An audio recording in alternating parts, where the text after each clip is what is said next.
Hey, so just figured I'd make a real quick video breaking down all of the chaos that happened yesterday. I'm actually recording this, last night when you watch this video. So, I'm recording it on the 9th. So, there might be something else that I missed. If that happens, I'll put a comment below if something breaks in the next couple of hours before I post this. Again, I'm not sure if that'll happen, but just figured, be on the lookout for that. And anyways, what I want to do on this video is just talk about everyone who got tagged, the notable guys who didn't, and some of the other trades in, cuttings and stuff, signings, in case you missed it, because there was a lot to keep track of. So let's just jump into it. So here's the list, just so you know what you're looking at. Obviously, it's, the teams on the left column, the player on the, second column. The number that's next in the third column is how much money they will be getting for the 2021 season. And in the final column, that's how much money that team has left in cap space after every move from today. So at the top, Chris Godwin, Allen Robinson, two really good receivers. The Tampa Bay one is a bit surprising. I wouldn't be shocked to see them work out a deal so that way they can backload the contract a little bit. Robinson, I have a video prepared, going to post that probably tomorrow or the next day about him. But again, I think there's logic here. If you want to get a good quarterback, having a good receiver is a great way to do it. Right below, we have three safeties, Marcus Williams, Justin Simmons, who his is higher since this is his second time getting tagged, and Marcus May. So all three of these, really the surprising one is Marcus Williams. The other two I get, but Marcus Williams, again, the Saints are now $58 million over the cap. So they got to figure something out. That was surprising. But you know what?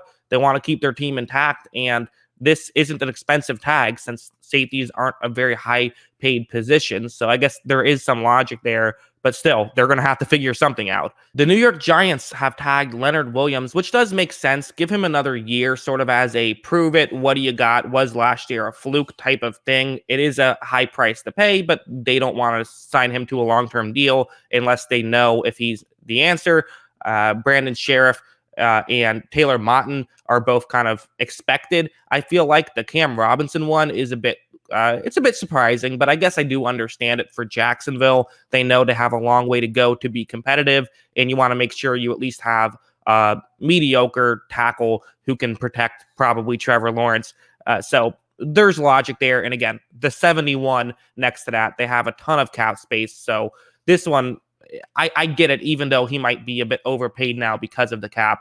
And then Sheriff and Motton, they're both just really good players. You don't want to let them go. So now this list is the guys who we thought maybe could potentially get tagged and are not going to get tagged. So it's, the couple halfbacks, Chris Carson and Aaron Jones. It's a lot of money to tag a halfback, 11 million. It's, gets pretty pricey, although the plus side is it's only 1 year. So you know how running backs can fall off at any moment. You don't want to give them a ton of guaranteed money. So there could have been logic. Those are two really good backs, but they're going to let those two guys probably walk. A couple of tight ends, Jonnu Smith and Hunter Henry, are getting added to the free agency mix. So again, New England's probably rejoicing, I would bet. Kenny Golladay is probably the biggest winner in all of this because, with the tag day, with Chris Godwin and Allen Robinson both getting tagged, he's now probably become the best receiver in free agency. So that's good news for him. That's more money because he has more leverage now. So definitely good news for him. We also have some edge rushers. It could be different. So Carl Lawson, Romeo Okwara, Hassan Reddick, and Bud Dupree. Again, I have different numbers there as to, by the way, the number you see is, I think this is clear, but the number you see is what they would have gotten had they gotten tagged. So it's a little bit different because the linebacker is different than the defensive end. Although you can still tag them as a defensive end. It's up to the team. Very weird stuff there. Don't get why they leave that up to the team. But yeah, those are four good edge rushers along with Shaq Barrett, who I don't have on there because I probably should have him on there. But yeah, he's someone who also is, a lot of edge rushers. If you want an edge rusher, this could certainly be the free agency to get one.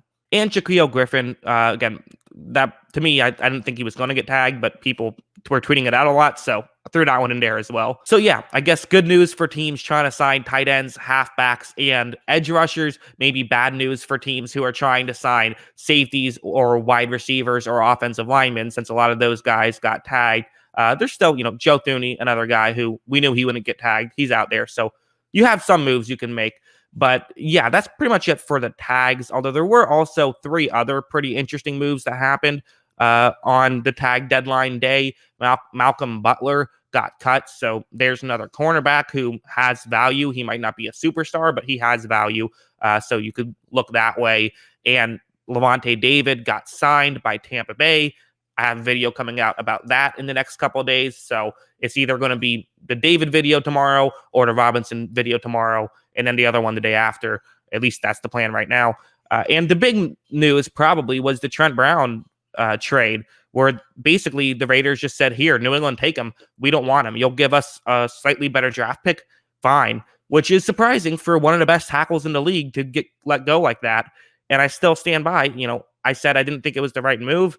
Raiders fans were not happy with me saying that. And listen, I've defended a lot of the Raiders' decisions, but I just don't love that move personally, because I don't care if he's lazy and undisciplined. If you're lazy and you're still playing at an elite level, be lazy all you want. That's just my opinion. And, his contract wasn't that bad for this year. It was only $14 million. It was a kind of a front-loaded deal. So made no sense to me, but big pickup for New England. And they have an elite offensive line that just got better. So huge news. A lot of craziness, a lot of chaos. Hopefully this video helps some people who maybe didn't know all the details. That's everything that I found. All of this stuff is via Adam Schefter or Ian Rappaport. Those are the 2 guys I trust the most. So if something's wrong, take it up with them. I hope you guys enjoyed this video. And of course, as always, thanks for watching.